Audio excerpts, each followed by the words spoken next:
इधर प्रधानमंत्री मोदी के यूक्रेन दौरे पर पूरी दुनिया की नजरें टिकी रही। पीएम ने मध्यस्थ की भूमिका अदा करते हुए रूस और यूक्रेन से युद्ध खत्म करने का आह्वान किया। जेलेंस्की का मानना है कि भारत युद्ध को रुकवा सकता है, यानी जल्द रूस यूक्रेन में मोदी है तो मुमकिन है कि नारे गूंजने वाले हैं। रिपोर्ट आप सबको दिखाते हैं।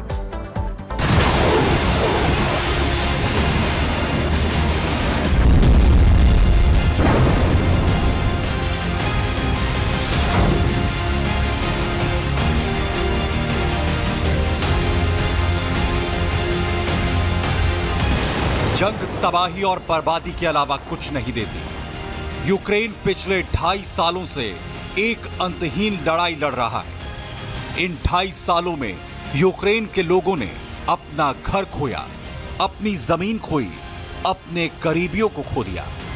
इतना ही नहीं, इस बेरहम युद्ध ने कई घरों के मासूमों को मौत की नींद सुला दिया।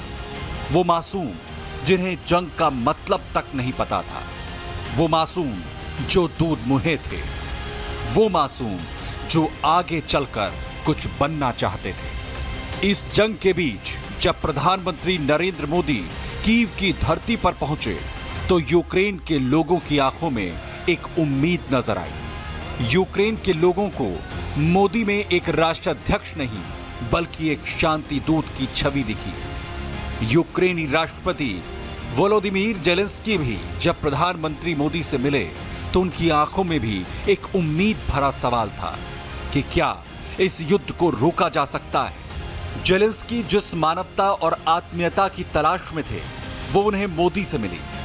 प्रधानमंत्री मोदी ने जेलेंस्की से हाथ मिलाते ही उन्हें गले से लगा लिया। युद्ध की विभीषिका की तस्वीरें देखने के दौरान भी मोदी का हाथ उनके कंधे पर था। भावनाओं का ज्वार उबाल मार रहा था। दो देशों के राष्ट्राध्यक्ष खार्किव की तस्वीरों को देख किसी तरह अपने आंसुओं को रोक रहे थे। जेलेंस्की की आंखें बता रही थी कि पश्चिमी देशों के उकसावे में आकर उन्होंने कितनी ही मांओं की गोद उजाड़ दी। जेलेंस्की की जुबान खामोश थी, लेकिन आंखें मानो कह रही हों कि बस ये युद्ध यहीं रुकवा दो। इन दर्दनाक तस्वीरों को देखने के बाद ऐसा लगा जैसे मोदी और जेलेंस्की एक दूसरे से कुछ कहना चाहते थे, लेकिन शब्दों ने साथ छोड़ दिया। जंग में जान गंवाने वाले बच्चों को पीएम मोदी और वोलोदिमीर जेलेंस्की ने श्रद्धांजलि दी और उनकी आत्मा की शांति के लिए प्रार्थना की। यूक्रेन का ये दर्द। प्रधानमंत्री मोदी आज केंद्रीय कर्मचारी संगठनों के नेताओं के साथ करेंगे बैठक। एक दशक में पहली बार प्रधानमंत्री मोदी कार्मिक मंत्रालय के साथ साथ केंद्र सरकार के कर्मचारियों के लिए राष्ट्रीय स्तर के ज्वाइंट कंसल्टेटिव मैकेनिज्म के कर्मचारी प्रतिनिधियों से मुलाकात करेंगे। केंद्रीय गृह मंत्री अमित शाह 3 दिवसीय दौरे पर छत्तीसगढ़ पहुंचे। रायपुर में अमित शाह नक्सल विरोधी अभियान पर कई बैठकों की अध्यक्षता करने वाले हैं।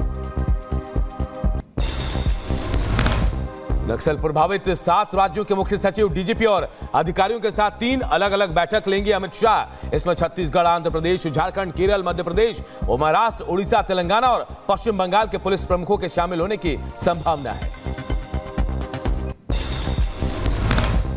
बैठक में नक्सल प्रभावित क्षेत्रों में नक्सल विरोधी अभियान और विकास कार्यों की समीक्षा की जाएगी। 25 अगस्त को सहकारिता विभाग की बैठक भी लेंगे। आपको बता दें कि मोदी और गृहमंत्री शाह ने बीजेपी की सरकार बनने के बाद 3 साल में प्रदेश को नक्सलवाद से मुक्त कराने का ऐलान किया था।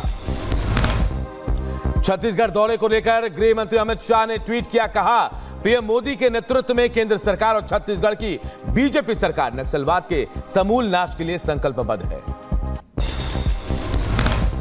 जम्मू कश्मीर में कांग्रेस नेशनल कॉन्फ्रेंस गठबंधन पर गृहमंत्री अमित शाह ने पूछे 10 सवाल। कहा, क्या कांग्रेस जम्मू कश्मीर में अलग झंडे का समर्थन करती है?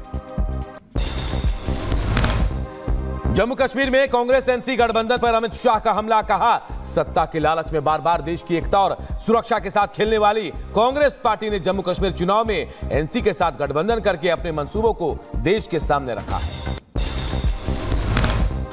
अमित शाह के सवालों से बौखलाए कांग्रेस नेता राशिद अल्वी। कहा, अगर नेशनल कॉन्फ्रेंस पार्टी देशद्रोही है तो उनको गिरफ्तार करके जेल में क्यों नहीं डाल दिया जाता? नेशनल कॉन्फ्रेंस को चुनाव में क्यों हिस्सा लेने दिया जा रहा है? जम्मू कश्मीर में कांग्रेस नेशनल कॉन्फ्रेंस की डील पर भड़की बीजेपी। कांग्रेस एनसी गठबंधन के खिलाफ आज देश भर में बीजेपी प्रदर्शन करेगी।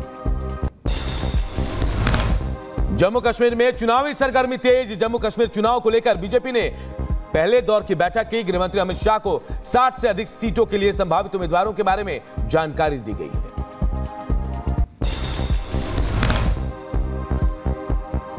मोदी जेलेंस्की की मुलाकात हुई है, शांति पर बातचीत हुई है और दोनों देशों से रूस और यूक्रेन से प्रधानमंत्री मोदी ने युद्ध रोकने का आह्वान किया है।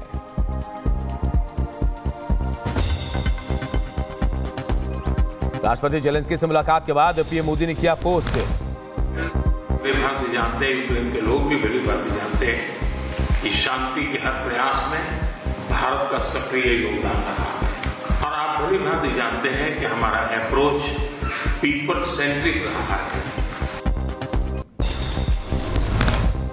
राष्ट्रपति जेलेंस्की से मुलाकात के बाद पीएम मोदी ने पोस्ट किया, लिखा भारत ने यूक्रेन से मौजूदा संघर्ष को लेकर बातचीत की है। पीएम मोदी ने लिखा संघर्ष का शांतिपूर्ण समाधान मानवता के लिए सबसे अच्छा और जरूरी है। पीएम मोदी के कीव दौरे के दौरान भारत यूक्रेन के बीच 4 समझौतों पर हस्ताक्षर हुए। इसमें सांस्कृतिक क्षेत्र में सहयोग, स्वास्थ्य क्षेत्र, कृषि क्षेत्र में सहयोग और मानवीय मदद को लेकर समझौते पर हस्ताक्षर हुए।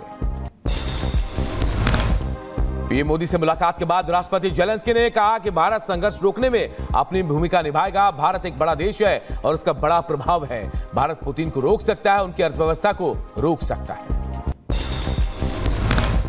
कोलकाता रेप मर्डर केस की सीबीआई जांच तेज। आज आरोपी संजय रॉय, पूर्व प्रिंसिपल संदीप घोष समेत अस्पताल के 4 कर्मचारियों का पॉलीग्राफ टेस्ट करा सकती है सीबीआई। आरजीकर मेडिकल कॉलेज में भ्रष्टाचार की जांच करेगी सीबीआई। कोलकाता हाईकोर्ट ने सीबीआई को सौंपी जांच। आज सीबीआई संदीप घोष के खिलाफ एफआईआर दर्ज कर शुरू करेगी जांच। कोलकाता रेप मर्डर केस में इंसाफ की मांग को लेकर सड़कों पर उतरे लोग। हाथों में मशाल लेकर लोगों ने किया विरोध प्रदर्शन। पीड़ित परिवार के लिए इंसाफ की मांग। कोलकाता की घटना को लेकर रिपब्लिक भारत की टीम ने पीड़ित परिवार से बातचीत की। पीड़ित परिवार को सीबीआई जांच पर भरोसा।